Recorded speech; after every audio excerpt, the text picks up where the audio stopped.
Elon Musk has experienced threats and intimidation from a variety of sources, including powerful political figures and pointless online trolls. But out of all the threats at the mall, his most recent one must be the most terrifying. A Chinese threat. You heard that right, don't you? After Elon turned to Twitter to provide his plan to end the ongoing conflict between Russia, a nuclear superpower, and pro-Western Ukraine, the Chinese warned him. Welcome back to another exciting video from WealthValue. Today's video is about Xi Jinping just threatened Elon Musk with this. Before we start the video, please like, subscribe, and press the bell icon.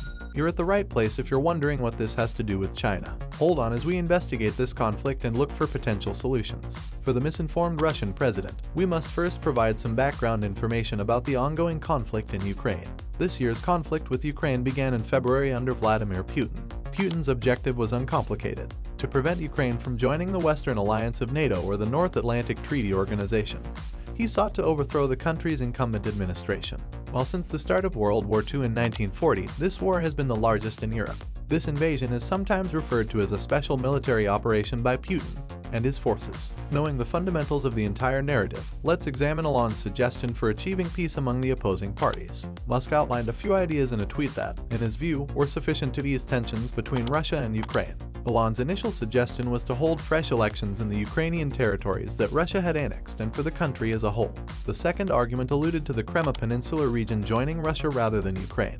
The third point demanded that the government guarantee water delivery to the Crimea region, while the fourth point urged Ukraine to maintain its neutrality and not join NATO. Even if the majority of these points appear to support the Russian government, the first one doesn't seem right. The Russian government is concerned because, despite its desire to formally annex the Crimea region and prevent Ukraine from joining NATO, Elon Musk's proposal for democratic elections in the region has alarmed them. Crimea was taken over and annexed in February of this year when Putin installed a pro-Russian administration there. However, the prospect of a free election not only alarmed Putin but also alarmed one of Russia's most steadfast allies. Since the creation of the Russian Federation in 1991, China, and Russia have been strategic allies. By 2020, this collaboration will still be going strong. Both nations aim to increase their commerce to a staggering $200 billion. Elon endangered the Chinese Communist Party, or CCP for short, when he suggested holding free votes in contentious areas like Crimea. You know, the CCP is in charge of a few disputed areas as well, including Taiwan and Zhejiang.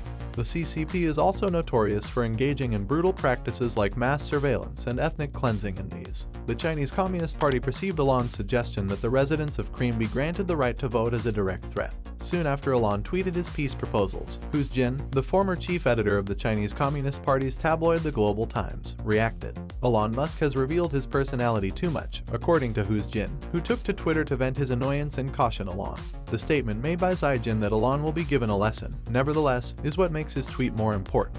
However, relations between Elon Musk and the Chinese Communist Party weren't always this tense. In fact, until last year, he was a well-liked figure in China. Elon used to routinely tweet praise for China's economic success while lamenting the US's entitlement culture and culture of complacency. In reality, the CCP assisted Elon in establishing the largest electric car company in the world, Tesla, in China, given that the Chinese government was a strong proponent of the notion and even provided incentives for both EV makers and buyers. For a firm like Tesla to invest in the nation makes sense. To create batteries in cars, Tesla established its first gigafactory in Shanghai in 2019. By 2020, the business had produced more than 140,000 Model 3 cars in the nation. Even more, reportedly, the Chinese government assisted Tesla by contributing more than $500 million to the initial construction of the gigafactory. Where exactly did everything go wrong for Elon in his relationship with them, then? If it isn't already clear, to understand it, we also need to comprehend how the CCP functions. The Chinese Communist Party enjoys exercising power over its citizens. Additionally, they enjoy having leverage over any of their business associates, forcing foreign automakers into a 50-over-50 joint venture with another Chinese company, or the Chinese government is one of the ways the CCP maintains control over them. Tesla was in, though, as we now understand.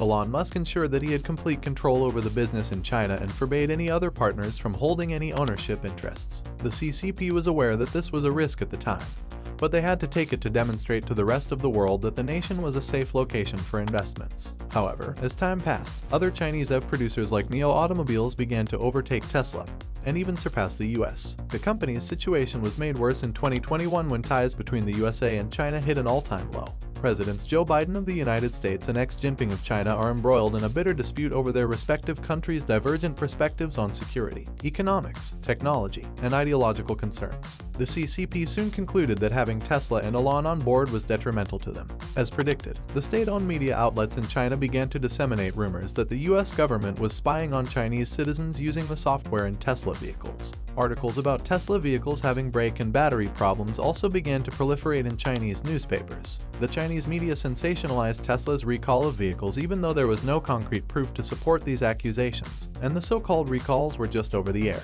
All of these led to a nationwide decline for Tesla. The manufacturer of the once status symbol automobiles was now anything but that. But this wasn't everything. China decided to stand by its partner and refused to label the invasion of Ukraine a war when hostilities started in February 2022.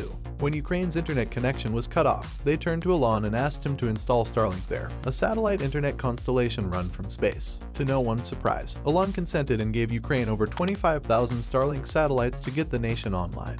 The CCP became even more incensed as a result, prompting them to ask for guarantees. Starlink would not be sold in China by Musk if Starlink were ever implemented in the nation. Additionally, it would enable residents to get around the nation's internet restrictions. As a result, the CCP had also harshly cautioned Elon not to import the satellites. Please like the video before we explore whether the intimidation from the CCP has been nothing more than phony threats. After that, let's go on. Elon Musk was about to face a threat as a result of all these difficulties escalating the conflict between him and the Chinese government. Though that wasn't the first time the CCP had publicly threatened powerful individuals. Anyone who dared to defy this is known to be threatened and intimidated by the CCP. When Nancy Pelosi, the Speaker of the US House and a representative of China's foreign ministry, visited Taiwan in August of this year, this was very evident.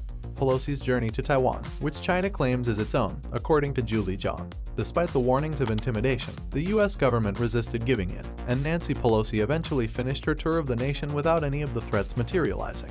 But we also need to take into account how Pelosi's situation differs from Elon's. Nancy Pelosi had no personal or professional ties to either China or the CCP, so she had nothing to lose by defying the threats made by the government. For Elle, this isn't the same. As we previously discussed, more than 20% of Tesla's revenue comes from its Gigafactory in Shanghai. Tesla's manufacturing strategy now revolves around the Gigafactory, which also handles the bulk of its exports to Europe. Going against the Chinese government might have major repercussions for us, including the factory being shut down and his companies being banned from them. Recently published papers by Chinese military specialists have suggested that the government devised means of deactivating or destroying Starlink satellites. Before now, the US had accused China of violating international trade and stealing intellectual property. Because of these accusations, a legislative estimate in the US put the annual cost of intellectual property theft by China between $225 and $600 billion. It is reasonable to assume that China must have stolen vital knowledge from businesses like Tesla to support domestic automakers. Thanks for watching the video. If you enjoyed it, please like, share, and subscribe to our channel for more exciting content.